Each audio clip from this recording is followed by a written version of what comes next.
तो चलिए आज समझते हैं रेस्पिरेटरी सिस्टम के बारे में। रेस्पिरेटरी सिस्टम, रेस्पिरेटरी सिस्टम की जो अपन बात करते हैं तो ये सबसे पहले बात आती है कि रेस्पायरेशन क्या है, श्वसन क्या है, श्वसन का मेन काम क्या है, श्वसन के द्वारा हम अपनी बॉडी के लिए क्या देते हैं। तो इसमें सबसे पहला जो क्वेश्चन होता है कि रेस्पायरेशन किसको कहते हैं।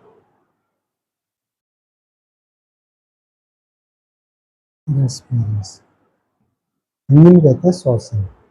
तो रेस्पायरेशन में जनरली सब जानते हैं कि अपन सांस अंदर लेते हैं और सांस बाहर छोड़ते हैं। तो सांस तो पता होती है इसमें कि अपन ने सांस ली और सांस बाहर छोड़ी, और सांस के अंदर अपन ने जो ली उसमें क्या गया अपनी बॉडी के अंदर। तो जब अपन सांस अंदर लेते हैं तो जो एयर अंदर जाती है उस एयर के साथ में क्या जाती है, ऑक्सीजन। और जब अपन सांस बाहर छोड़ते हैं, जो एयर बाहर गई उसमें क्या जा रहा है, कार्बन डाइऑक्साइड। तो ये दो गैसेज हैं जिनका आदान प्रदान अपन रेस्पायरेशन के द्वारा करते हैं। अब ये जो रेस्पायरेशन है इसमें ये ऑक्सीजन अंदर जा रही है और कार्बन डाइऑक्साइड बाहर जा रही है। ये अंदर जाएगी और ये बाहर जाएगी। तो क्वेश्चन ये बनता है कि ऑक्सीजन ही अंदर क्यों जा रही है और कार्बन डाइऑक्साइड ही क्यों बाहर जा रही है। जब ये क्वेश्चन किया जाता है तो ज़्यादातर बच्चे जो होते हैं वो कहते हैं कि वो तो हवा अंदर जा रही है, ऑक्सीजन की ज़रूरत थी बॉडी को इसलिए ऑक्सीजन अंदर चली गई, कार्बन डाइऑक्साइड की ज़रूरत नहीं थी इसलिए वो बाहर चली गई। पर वो भी ठीक है, पर इसके लिए गैसेस के लिए एक नियम, एक प्रिंसिपल होता है, वो प्रिंसिपल यहाँ पर काम करता है और वो प्रिंसिपल अपन फिजिक्स में पढ़ते हैं, है ना। तो principle of the physics, according to principle of physics the gases moving from higher concentration to lower concentration। जो फिजिक्स का सिद्धांत है उसके अकॉर्डिंग जिस गैस की कंसंट्रेशन जिस एनवायरनमेंट में ज़्यादा होगी वो वहाँ से कम कंसंट्रेशन की तरफ जाएगी। तो अब ये ऑक्सीजन की जो कंसंट्रेशन है वो एनवायरनमेंट में ज़्यादा है और बॉडी के अंदर कम है, इसलिए ये बॉडी के अंदर जा रही है। कार्बन डाइऑक्साइड की कंसंट्रेशन बॉडी के अंदर ज़्यादा होती है और एनवायरनमेंट में कम होती है, इसलिए कार्बन डाइऑक्साइड जो है बाहर की तरफ जाती है। तो ये एक अपन प्रिंसिपल समझे कि गैसें कैसे मूव करती हैं, higher concentration to lower concentration. अब बात करते हैं कि ये जो रेस्पिरेटरी सिस्टम है इसमें कौन कौन से ऑर्गन हैं और वो किस तरह से ये आपको ऑक्सीजन लेने में हेल्प कर रहे हैं और कार्बन डाइऑक्साइड को बाहर छोड़ने में हेल्प करती है।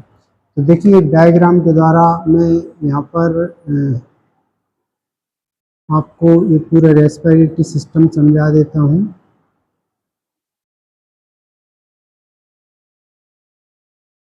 देखिए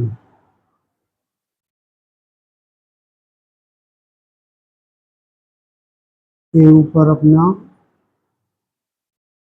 क्रेनियल कैविटी, ये पैलेट, ये हार्ड पैलेट, पीछे सॉफ्ट पैलेट, ये माउथ कैविटी, इसमें ये टंग लगी हुई है। ये टंग जो है यहाँ पर गले में हायोड बोन से ये अटैच रहती है। ये है नेजल कैविटी, इसमें 3 वार होते हैं, इनको कहते हैं कॉन्की, और पीछे की तरफ एक ओपनिंग दिखेगी, यहाँ पर एक ओपनिंग आ गई।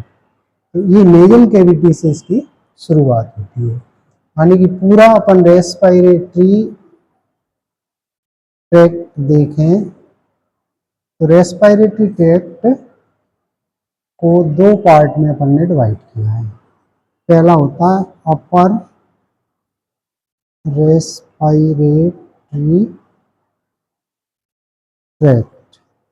अपर में क्या क्या पढ़ते हैं अपन, नोज, नोज के बाद पीछे होगी फेरिंग्स, फेरिंग्स के बाद लैरिंग्स, लैरिंग्स के बाद ट्रेकिया, ट्रेकिया में जो अपर रेस्पिरेटरी ट्रैक्ट में अपर पार्ट ऑफ ट्रेकिया आएगा, है ना, अपर पार्ट ऑफ ट्रेकिया। और अंदर वाला अपन देखते हैं लोअर रेस्पिरेटरी ट्रैक्ट। तो देखिए मैं पहले बना दूं, ये इसमें अपन पढ़ेंगे अपर में। अब ये जो ट्यूबुला है, ये सॉफ्ट पैलेट है, ये पूरी नेजल कैविटी, यहाँ से स्टार्ट होती है लैरिंग्स, ये लैरिंग्स रहेगी यहाँ पर, लैरिंग्स के नीचे ये ट्रेकिया। ट्रेकिया दो पार्ट में डिवाइड हो जाएगा चेस्ट कैविटी में जाकर के, और इससे दोनों लंग्स इससे जुड़े हुए हैं।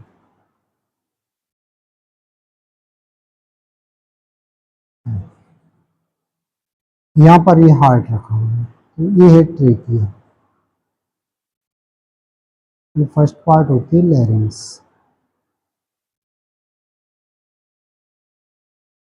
और ये लंग्स को जब अपन देखते हैं तो इसमें 3 लोब रहते हैं, और इस वाले लंग्स में केवल 2 लोब रहते हैं।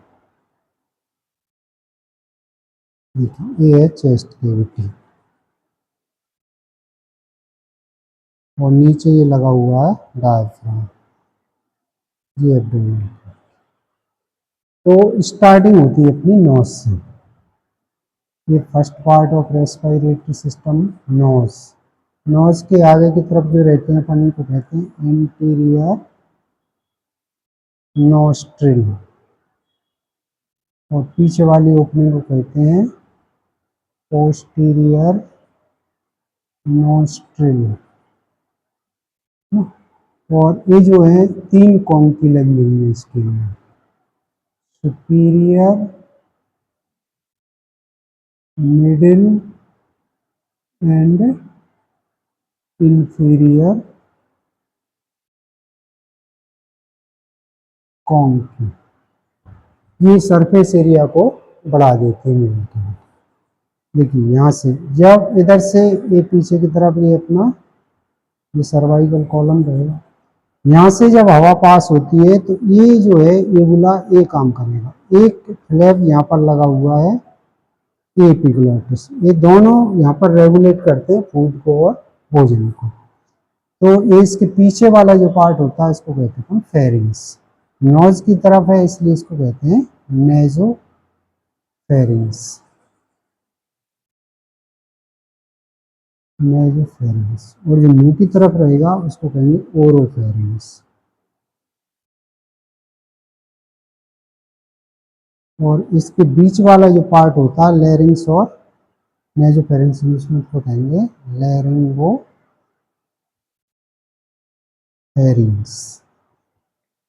यहाँ से शुरुआत होती है लैरिंग्स की। लैरिंग्स के नीचे ये ट्रेकिया, और उससे फिर 2 बनेंगी ब्रोंकाई दोनों साइड में, right and left bronchi, right and left bronchi. दोनों ब्रोंकाई दोनों लंग्स में एंटर हो जाएंगी। देखिए लंग्स में जाकर के इनकी मेन 3 ब्रांच बनेंगी। एक ब्रांच तो यहाँ रह जाएगी, एक ब्रांच इस लोब में आएगी, और एक ब्रांच इस लोब में आएगी। 3 मेन ब्रांच बनती हैं। ये जो इस छोटी छोटी जो ब्रांच होती है इनको बोलते हैं ब्रोंक्यूल्स, ब्रोंक्यूल्स। और ब्रोंक्यूल लास्ट में जाकर के ये एल्विलाई बनाती है, एल्वियोलाई। ये राइट लंग और ये लेफ्ट लंग, नीचे रहेगा डायफ्राम।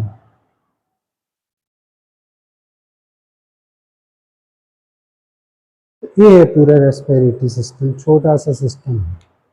तो इसमें ये है अपन सबसे पहले जब नोज के अंदर एयर एंटर होती है तो इन कॉन्की के ऊपर घूमते हुए, कॉन्की के ऊपर क्या रही है, म्यूकस मेम्ब्रेन की एक परत चढ़ी हुई है, उसके अंदर हेयर्स भी हैं। तो ये नोज के अंदर जैसी हवा आती है तो सबसे पहले नोज के अगर अपन फंक्शन की बात करें तो पहली बात तो नोज क्या है, बाहर से एयर को रिसीव करती है। दूसरा जो बाहर की एयर आई थी उसको फिल्टर करेगी। कैसे फिल्टर करेगी? जितने भी फॉरेन पार्टिकल्स होंगे इसके म्यूकस मेम्ब्रेन पर वो चिपक जाएंगे और चिपकने के बाद उसमें जो बाल होते हैं उनमें सारे पार्टिकल्स उलझ जाते हैं, तो हवा ठंडी हो जाती, फिल्टर हो जाती। फिल्टर होने के बाद ही पीछे पोस्टीरियर नोस्ट्रल से फिर यहाँ तक पहुँचेगी। इसके अलावा इसमें एक नर्व जो ब्रेन तक जाती है, जहाँ से अपन नोज के द्वारा स्मेल भी लेते हैं, तो स्मेल का फंक्शन भी नोज के द्वारा ही होता है। इसमें ऑल फैक्ट्री नर्व रहती है, ये ऑल फैक्ट्री नर्व यहाँ से स्मेल के सेंस को लेकर के ब्रेन तक जाती है। तो पहला फंक्शन तो है रिसीव करना किसको? एयर को, और दूसरा फंक्शन है फिल्टर करना एयर को, और तीसरा फंक्शन है स्मेल के सेंस को ब्रेन तक पहुंचाना, और चौथा फंक्शन होता है टेम्परेचर का रेगुलेशन। टेम्परेचर कैसे रेगुलेट होता है? देखिए, बाहर कितना ही टेम्परेचर हो अपनी बॉडी के अंदर, कभी भी उस टेम्परेचर पे हवा लंग्स में नहीं जाती। जब बाहर कम टेम्परेचर होता है, 3 डिग्री का जो टेम्परेचर है, जब नॉज में जाता है तो वो तुरंत कितना हो जाता है? 38 डिग्री हो जाता है। क्यों हो जाता है? क्योंकि वहाँ पर ये जो कैपिलरी का नेटवर्क फैला हो पूरी म्यूकस मेम्ब्रेन में, और ब्लड का जो टेम्परेचर होता है वो 38 डिग्री होता है। तो जैसे ही कम टेम्परेचर जाएगा तो वो 38 हो जाएगा, या 45 डिग्री का टेम्परेचर जाएगा तो भी 38 हो जाएगा। मतलब ये एक एयर कंडीशनर की तरह काम करती है नोज अपनी। जब भी हवा इसके अंदर ठंडी जाएगी तो गर्म हो जाएगी, और गर्म जाएगी तो ठंडी हो जाएगी और छिन भी जाएगी। फिर ये हवा जो है फेरिंग्स में जाएगी। फेरिंग्स में जब ये हवा जाती है तो ये एबुला होता है, ये आगे की तरफ मूव कर जाता है, और ये जो एपिग्लॉटिस होता है ये, तो ये ओरोफेरिंग्स को बंद कर देते हैं। एयर कहाँ चली जाती है? लैरिंग्स पर चली जाती है। लैरिंग्स से ट्रेकिया में होते हुए लंग्स में पहुंचती है। तो इस तरह से इसकी शुरुआत होती है नोज से। नोज से जो हवा है फिल्टर होकर के नेजोफेरिंग्स में जाएगी, लैरिंगोफेरिंग्स में, फिर लैरिंग से ट्रेकिया में होते हुए लंग्स में और एल्वुलाई तक पहुंचती है। एल्वुलाई में जाकर के फिर पूरा जो है गैसियस एक्सचेंज होता है। तो ये आज थोड़ा सा मैंने इस सिस्टम के ऑर्गन के बारे में आपको बताया। तो ये तो अपना ये हो गया कौन सा? Upper respiratory tract. अगर लोअर रेस्पिरेटरी ट्रैक्ट में देखें तो कौन कौन से पार्ट आएंगे उनकी लिस्ट भी यहाँ पर बना देते हैं। रेस्पिरेटरी ट्रैक्ट लोअर में देखिए, लोअर पार्ट ऑफ ट्रेकिया है ना, बोथ प्राइमरी ब्रोंकस, दोनों ब्रोंकस आएंगे इसमें। इसके बाद ब्रोंक्यूल्स का बदल गए एल्वियोलाई। तो ये पूरा बना हुआ है इसका लोअर रेस्पिरेटरी ट्रैक्ट, और ये पूरा होता है अपर रेस्पिरेटरी ट्रैक्ट। तो पूरा ट्रैक्ट दो पार्ट में यहाँ पर डिवाइड करते हैं। और अब इसमें नोज का स्ट्रक्चर आपने देख लिया।